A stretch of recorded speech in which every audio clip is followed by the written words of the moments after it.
Hello, my name is Rainer Miles, and this is my application for the Stuckey Firm Scholarship. Today I will be discussing the question, should the right to a jury trial be expanded or restricted in injury cases? I will be supporting the claim that the right to a jury trial should be expanded in injury cases. I will be doing this through three main points. My first supporting point is that the Seventh Amendment gives the right to every citizen that they should have access to a jury trial in civil cases, which include injury cases. State governments have a responsibility to uphold the rights in the Constitution through incorporation, and this right should be continued into injury cases. Also, if the plaintiff and defendant decide that a jury trial would not be beneficial, they together can decide to either settle or do a bench trial. My second supporting point is that the empathy felt by juries is not a hindrance to their job.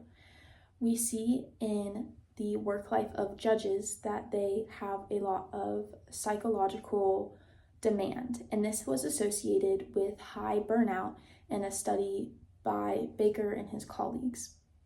And so this can create a jaded mindset of a judge as they are attuned to seeing similar cases throughout their workday.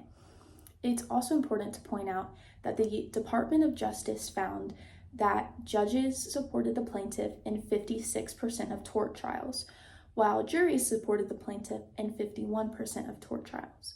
And I think this goes to show that juries are not just supporting the person who is injured and overwhelmed by emotion for them, but are really doing a job of considering all aspects of the circumstance. It's also important to note that there are standards put in place for juries so that they have an idea of what the fines should be in an injury case. So for the objective fines in my state of Georgia, there's a law that says they should look at the expenses instead of just what is billed so that they know how to fine for the economic aspect, which is more objective.